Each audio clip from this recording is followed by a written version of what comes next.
They called him the Merry Monarch. But behind his laughter hid something no crown could protect him from.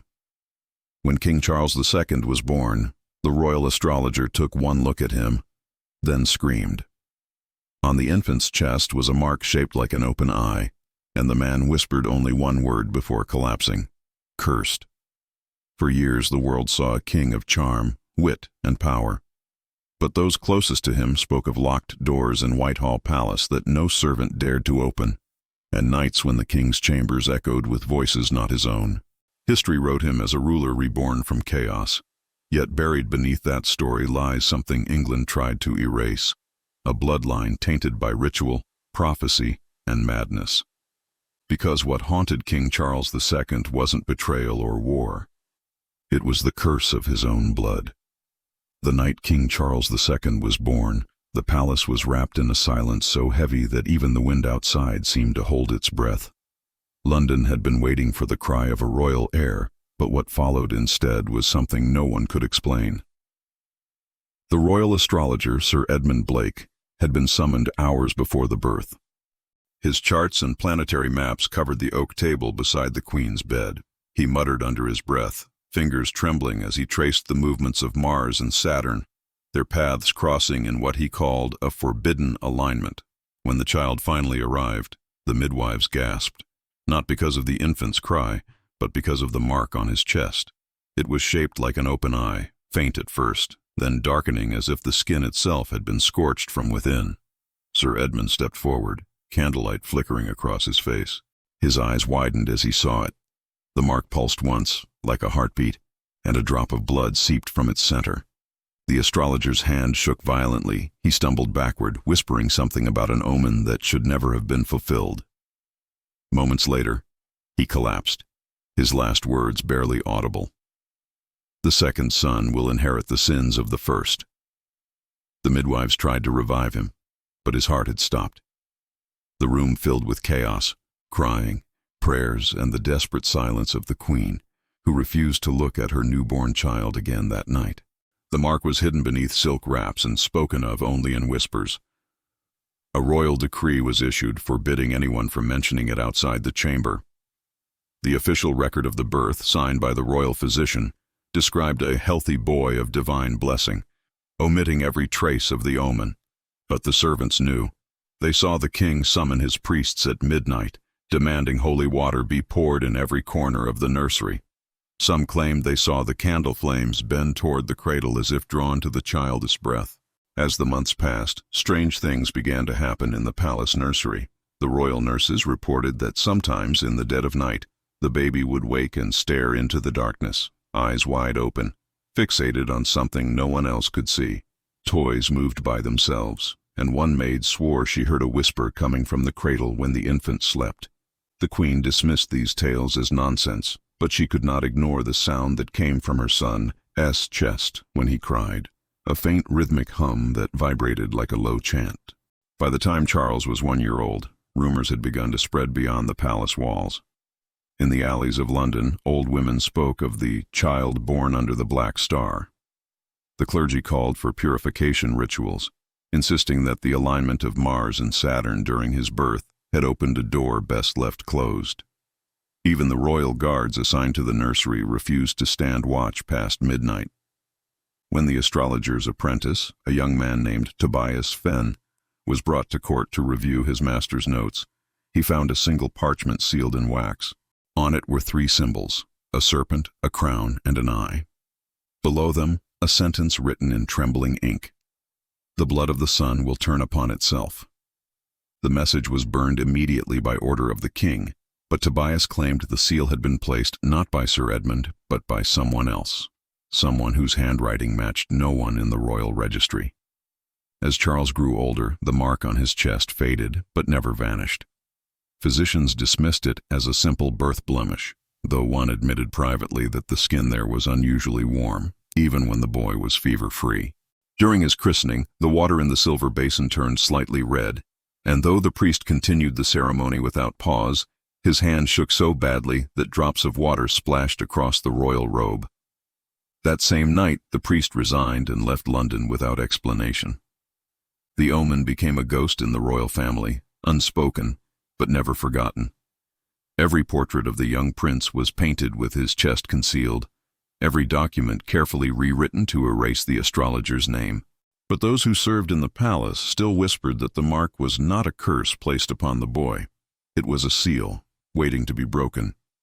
Years before the coronation, when the chaos of civil war had just begun to settle, an archivist named Thomas Ray was assigned to restore the royal library, a vast, candle-lit maze of forbidden books, dusty scrolls, and manuscripts sealed in wax since the reign of Charles I. Most of the volumes were theological treatises or state records, but in a locked chest bearing the royal insignia, Ray discovered something different. Inside was a single manuscript bound in cracked black leather, its pages stiff and yellowed with age. The cover bore no title, only a symbol, an open eye surrounded by a crown of thorns.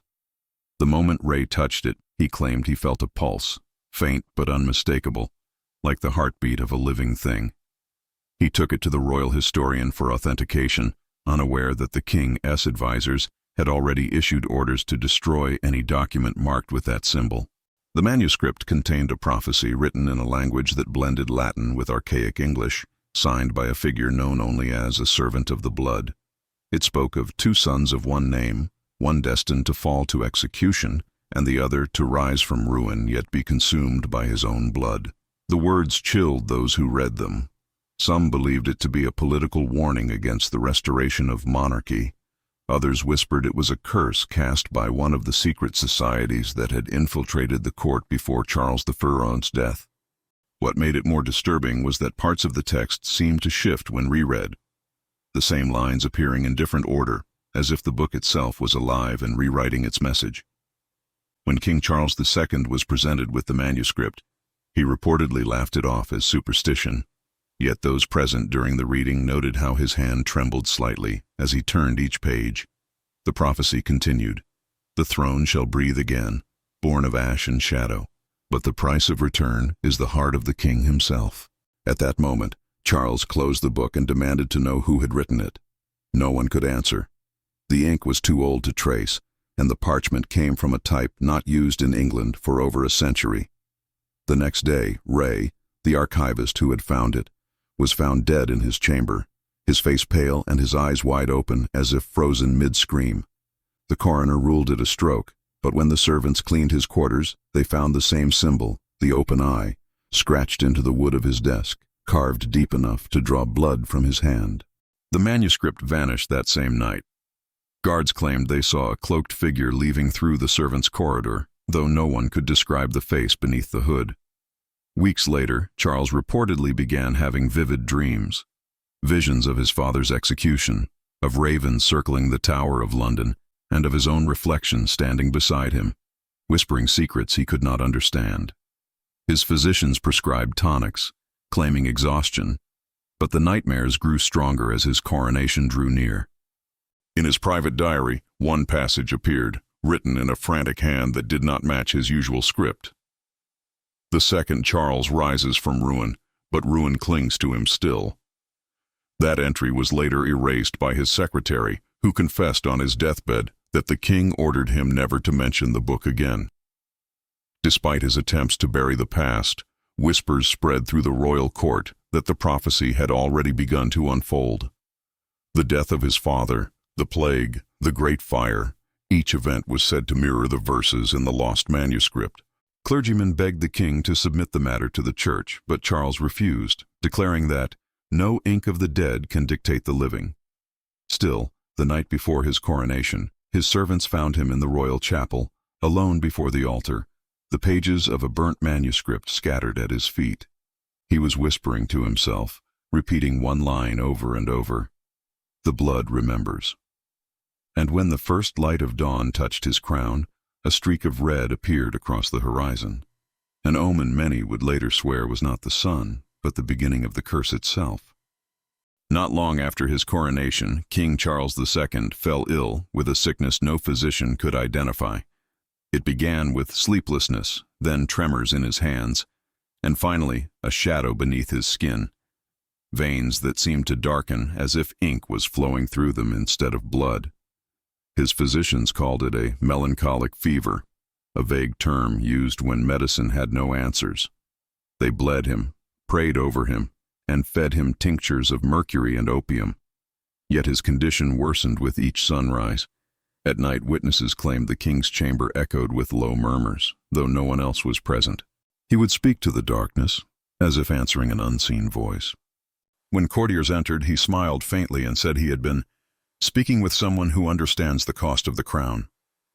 In desperation, one of his most trusted advisors, Lord Rochester, whispered of a woman living in the marshlands of Somerset. Locals called her the Silver Witch. Her true name was said to be Ilara Venn, a healer banished from London years before for practicing unnatural medicine. Some said she used silver powders to cleanse the blood. Others believed she worked with things far darker, old rituals that required more than herbs to succeed. Against his counsel's advice, the king ordered her brought to Whitehall under cover of night. When she arrived, wrapped in a tattered cloak, her silver-gray hair shimmered in the candlelight. She bowed before the king and said in a calm voice, "I have been expecting you." Ilara examined him without fear. Her fingers traced the faint mark that still lingered on his chest, the same birthmark shaped like an open eye. She pressed her palm against it, and Charles flinched, claiming it burned like fire. She smiled and said softly, "It is not sickness that grips you, Your Majesty. It is remembrance. The blood remembers what it was promised." The physicians protested, calling her a fraud, but Charles silenced them with a single glance. For 3 nights, she remained in his private chambers, performing rituals no one was allowed to witness. The servants outside reported strange smells drifting through the air, iron, smoke, and something sweetly rotten. They heard the sound of whispers like a conversation held between 2 people who never breathed. On the 4th morning, the king emerged, pale but standing. His fever was gone. His eyes, however, had changed. They seemed lighter, almost luminous in the dim light of dawn. When asked what she had done, Ilara replied, "I have balanced the scales. For now." She asked for no gold, no title, no land. Instead, she requested something that made even the king hesitate: a single vial of his blood, sealed by his own hand. When he questioned why, she smiled and said, "Every healing demands remembrance. Without the blood, the body forgets. Without the body, the curse wanders." Against the warnings of his counsel, Charles agreed. She filled a crystal vial with his blood, sealed it with black wax, and whispered words in a language no one recognized.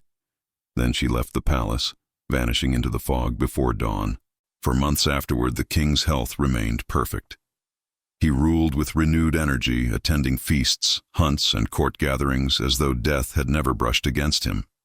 Yet there were moments, brief, almost unnoticeable, when he would stop speaking mid-sentence and stare into the distance, as if hearing something no one else could. He began to wear gloves even in warm weather, claiming his hands felt cold to the touch. At times he was seen walking the palace corridors late at night, murmuring to the shadows, his eyes faintly reflecting candlelight like glass. Years later, a servant who had tended to the royal chambers confessed that, after Ilara's visit, a silver vial was kept hidden behind the king's bed, locked in a box carved with strange symbols. Once, during a storm, the vial was said to have shattered without being touched, leaving a faint metallic scent in the air. The next morning, the king was found sitting by the window, awake all night, staring at the rising sun. When asked what troubled him, he whispered, "She took my sickness, yes, but she left something behind." From that day on, he never spoke her name again, and yet, whenever the moonlight hit his chest, the mark beneath his skin would glimmer faintly, as if something inside it was still alive. Months after the king's miraculous recovery, the palace began to whisper again. Servants spoke of footsteps echoing through Whitehall's eastern wing long after midnight, even though that part of the palace had been sealed since the Restoration. The guards posted near the old corridors claimed to hear faint scratching sounds coming from the walls, as if someone, or something, was moving inside. One night, a young page followed the noise to a section behind the king's private study, and found a narrow passage hidden beneath a velvet drape. It led to a door made of dark oak, bound by iron, its edges marked with wax seals bearing the royal crest. The wax was cracked, the seals broken from within. The discovery was reported immediately, and though the king ordered silence, curiosity had already spread through the palace like smoke. Under torchlight, the door was forced open, revealing a small chamber untouched by time. Dust floated in the air like mist, and the stench was thick, iron, mold, and something faintly sweet. The room was filled with shelves lined with jars, each containing what looked like preserved animal hearts floating in a dark, viscous liquid. Strange symbols were drawn on the walls in what appeared to be dried blood: crowns, eyes, serpents, and spirals circling inward until they vanished into the stone itself. At the center stood a wooden table, upon which rested a tarnished mirror covered in black cloth and a silver basin still wet, as though used recently. When the royal physicians examined the jars, they claimed each heart was too perfectly preserved for natural means, the veins laced with metallic threads. A few believed it was an alchemical experiment, perhaps the work of the late court scientists who had served under the king's father, but others noticed something far more disturbing. The initials carved at the base of the shelves matched those of the current king. In the corner, a torn parchment was found, bearing a single phrase: "The heart must be taught to remember." The handwriting, though shaky, was unmistakably his. When confronted, Charles dismissed the discovery as remnants of an old physician's practice. Yet those who had seen his face in that moment swore it drained of all color. That night, he ordered the chamber to be resealed, but not destroyed. "Let it rest where it was born," he said, his voice low and tired. The next morning he moved his quarters to another wing of the palace. No one dared question him, though it became known that from that day onward he refused to stay in any room without multiple mirrors covered in cloth. Over time, rumors spread that the secret chamber had been used during the king's illness. Some claimed Alara Ven, the Silver Witch, had performed her rituals there, using the hearts to draw sickness from the royal bloodline. Others believed the room had existed long before her arrival, built during the reign of Charles's father as a place for forbidden experiments into the preservation of life. One servant recalled that the basin in the center bore an engraving of the same eye-shaped mark found on the king's chest, as though the design had been made for him long before he was born. Stranger still, guards reported that every few weeks faint humming could be heard behind the sealed wall. The sound was rhythmic, slow, like a heartbeat. When carpenters were ordered to inspect it, they found no sign of movement, yet the noise persisted.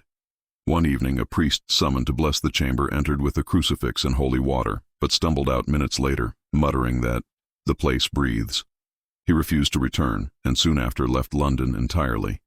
In the years that followed, the sealed room became part of the palace's hidden folklore, a place mentioned only in whispers, a warning to new servants never to wander too far east after sunset. Those few who had seen it were said to suffer from dreams of endless corridors and walls that bled when touched. And though the king forbade anyone from ever opening it again, the records show that during his final illness, when his fever rose and his mind drifted between waking and nightmare, he called for the key to the chamber beneath Whitehall. When the guards returned with it, he only shook his head and said softly, "It's already open." After the chamber beneath Whitehall was sealed, a strange obsession began to take hold of King Charles II, an obsession with the very essence of blood itself. To the outside world, he was the radiant monarch, the symbol of England's rebirth after years of war and chaos. But behind the gilded doors of his study, he spent hours reading the journals of alchemists, physicians, and mystics. He ordered every manuscript on the nature of blood, its purity, its inheritance, its connection to the soul.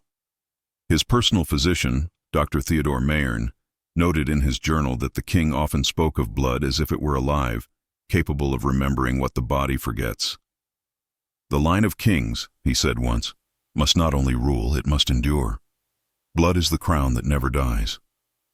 His fascination soon turned into something darker. Under the guise of scientific curiosity, Charles began funding secret medical experiments conducted far from public eyes. Laboratories were established in the lower levels of the palace and in rural estates under royal protection.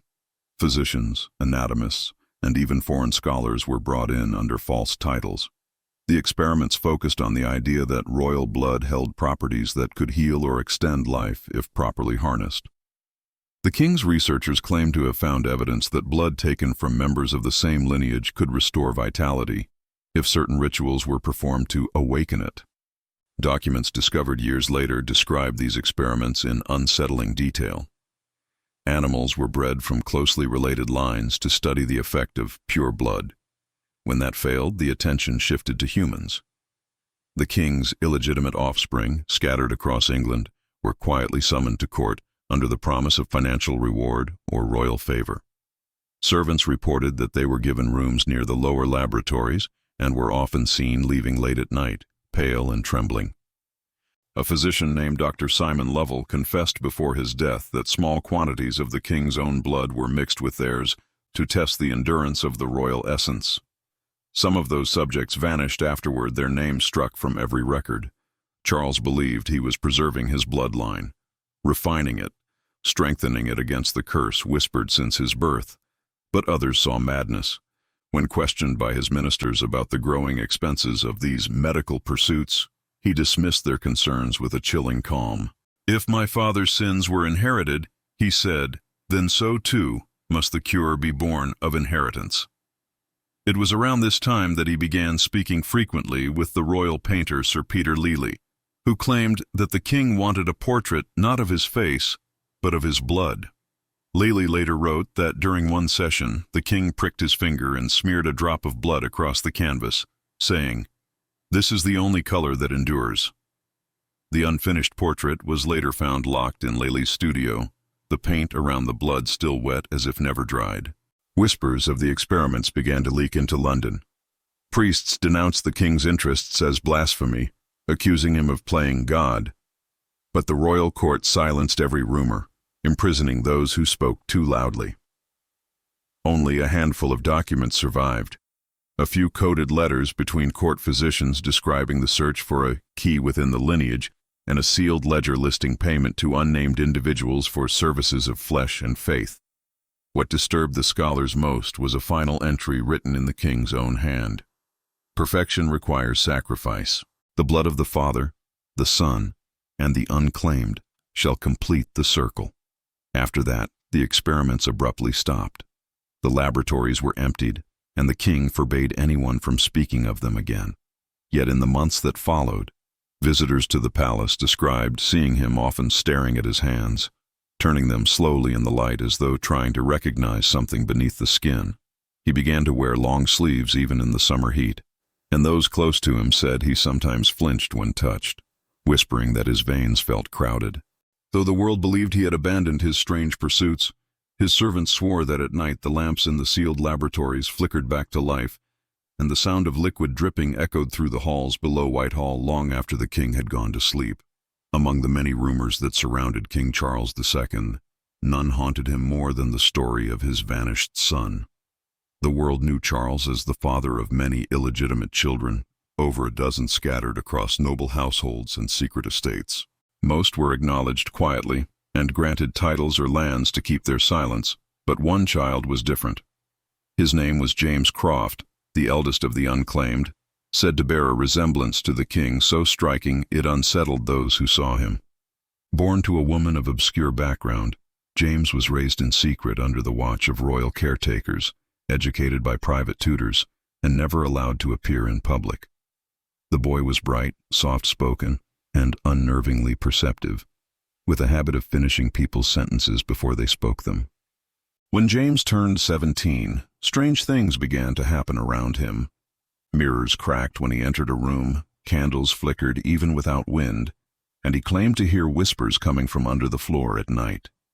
His tutors dismissed it as youthful imagination, but when he began speaking of voices in the river, the king took notice.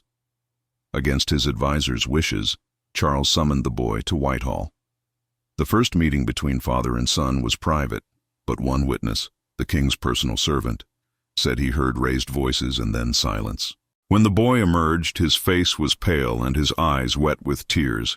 He refused to speak for the rest of the evening.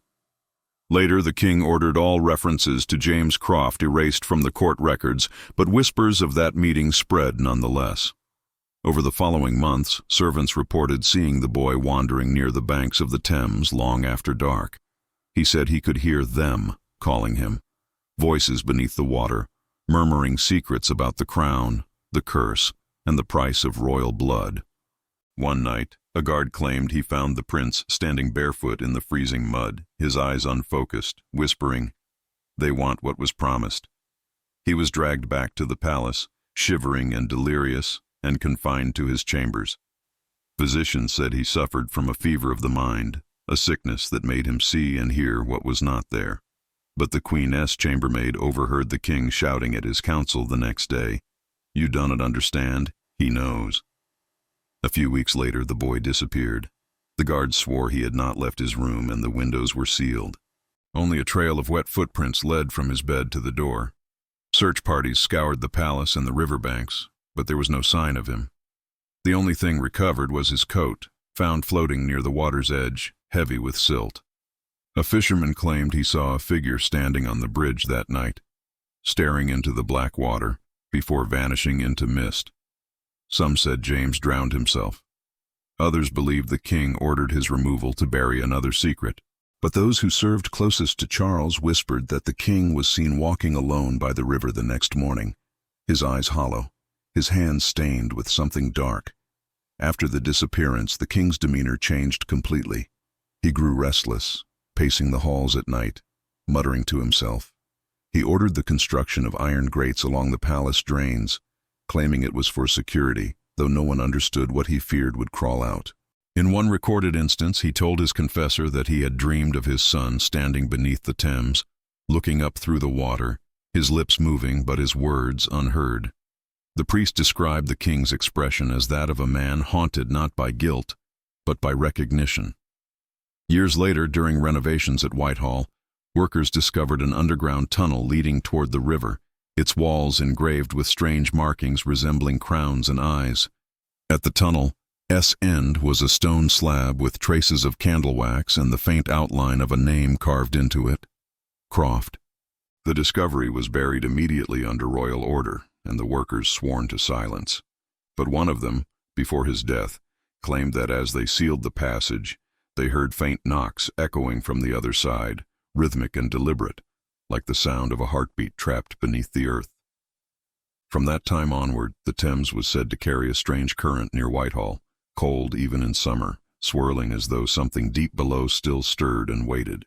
The painting arrived at Whitehall during the late winter of 1679, wrapped in black velvet and accompanied by a note written in precise foreign script.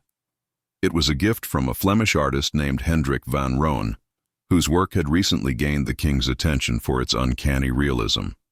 The note simply read, "A likeness that sees beyond likeness.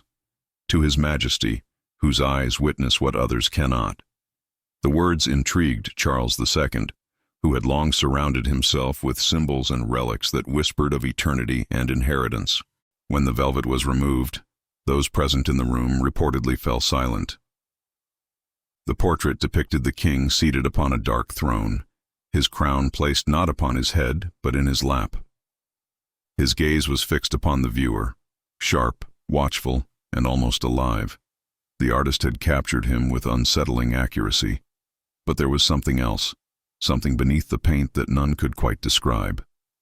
From the moment the painting was hung in the royal gallery, servants began to avoid that section of the hall. They claimed that in candlelight the king's painted eyes followed them, the pupils reflecting faint movements even when no one was near. At first, Charles dismissed their fear with laughter, telling his courtiers that a king's duty is to be ever watchful. But in private, he ordered the gallery to remain locked after dark. When one night a maid entered by mistake, she was found the next morning trembling and incoherent. Through gasps and tears, she insisted the painting had blinked, and that she saw something move in the shadow behind the throne, a figure standing where no figure had been painted. Curiosity turned to dread when Sir Peter Lely, the royal painter, examined the work and noticed a strange texture beneath the layers of varnish. He reported to the king that Van Rooyen's method was unlike anything he had ever seen. The pigments seemed to pulse under certain light, and the eyes were painted not in color but in a mixture containing a metallic sheen that reacted to heat. When warmed by nearby candles, the eyes appeared to glisten with wetness. The king, disturbed but fascinated, summoned alchemists to study the paint. They discovered traces of iron oxide and something organic that they could not identify. It was said to resemble dried blood. Over the next weeks, the portrait began to change in ways that defied reason. The expression of the painted face shifted subtly, sometimes appearing stern, other times mournful. Visitors described the crown in the image tilting slightly, though no brush had touched the canvas. Late at night, guards patrolling the gallery reported a faint sound, a slow dripping noise, as if liquid were falling onto the stone floor. Yet in the morning, the area was always dry. One evening, the king himself stood before the painting alone. When his attendants entered some time later, they found him staring in silence, his hands clenched, his lips moving as though in conversation. He dismissed them, saying only that the reflection has learned to speak. A week later, Van Rohen was found dead in his workshop in Antwerp, his eyes open and pupils clouded with black residue. Among his papers was a letter addressed to the king but never sent. It read, "The likeness is complete, but it will demand more than vision to keep it asleep." Fearing scandal, Charles ordered all mention of the artist erased from the court record. The portrait, however, could not be destroyed. When the king ordered it burned, the canvas refused to catch flame, the smoke curling away as though repelled by some invisible barrier. He had it sealed in the lower vaults beneath Whitehall, locked behind iron bars, and shrouded once again in black velvet. From that night on, the king's attendants noticed a shadow that seemed to accompany him wherever he walked, a faint outline that moved just behind him, bending when he bent, pausing when he paused, but never quite aligning with his own. He grew restless, sleeping little, pacing the halls in silence. When asked why he did not remove the painting entirely, he replied, "You cannot destroy what watches you from within." Years later, when the vault was briefly reopened for repairs, the guards swore they saw two figures in the portrait instead of one, the king upon his throne and another darker silhouette standing behind him, its hand resting gently on his shoulder as if claiming him forever. After years of secrecy, the legend of the vault beneath Whitehall began to resurface. Whispered among servants and courtiers who claimed the locked chamber held something far more disturbing than a mere painting.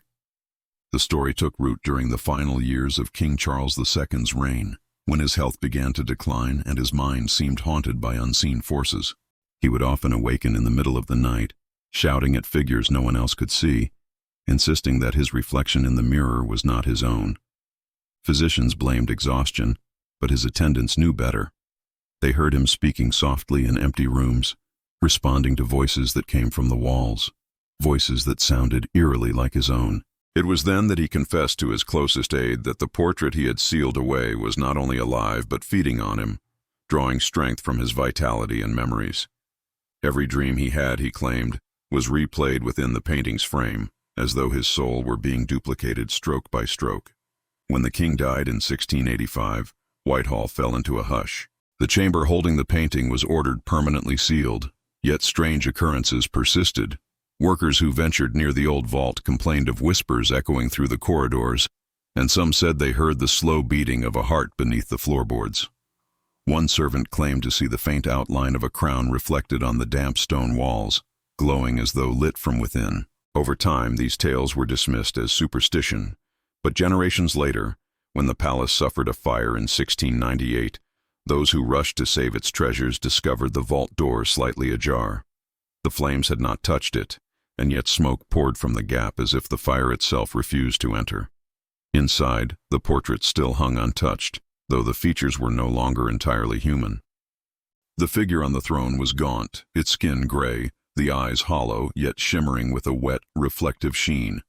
Most horrifying of all, the second shadow, the one that had once lingered behind the king, was now seated beside him, hand in hand. The painting was quickly moved to a private estate under royal protection, where it remained hidden for centuries, its existence known only to a handful of historians and archivists. Yet those who catalogued royal collections in the 1800s wrote in their journals that they sometimes found the portrait moved from its original position, as if it had been lifted and replaced during the night. A curator who spent a night guarding it alone later resigned from his post, claiming he saw his own reflection inside the frame blink when he hadn't. Each record describing the painting ends abruptly, as though the writers had been interrupted or chosen not to finish their account. One even warned, "Do not meet its gaze for too long, lest it remember your face." In recent years, art restorers attempting to trace the origins of Hendrik van Roen's work uncovered evidence that the artist had experimented with funerary materials, ashes, bone dust, and preserved blood, believing that portraits could serve as vessels to preserve fragments of the human essence. Some of his lost sketches describe binding life to paint, an idea later condemned as heretical and blasphemous. The restored fragments also reveal symbols hidden within the portrait's borders, alchemical markings for sight, duality, and transference. These suggest the artwork was not meant as mere representation, but as a mirror between worlds. Those who believe in the supernatural argue that Van Roen's creation trapped part of the king's consciousness, and that each viewer who gazes upon it too long risks awakening what sleeps within. In 1939, during preparations for wartime evacuation, royal archivists reportedly discovered the painting once again, now stored in a lead-lined crate marked simply with the initials CR. The crate was never recorded among the items moved for safekeeping, and its current location remains unknown. However, in the years following, multiple reports emerged from museums and private collections of portraits whose eyes seemed to shimmer under low light, all matching the same description of Van Roen's cursed technique. Some believe fragments of the original paint were reused, spreading the curse across different canvases. Others claim that the king's likeness continues to reappear throughout history, subtly reshaping itself into new forms wherever the painting travels. Whatever the truth, the story of the haunted portrait remains one of England's most disturbing mysteries.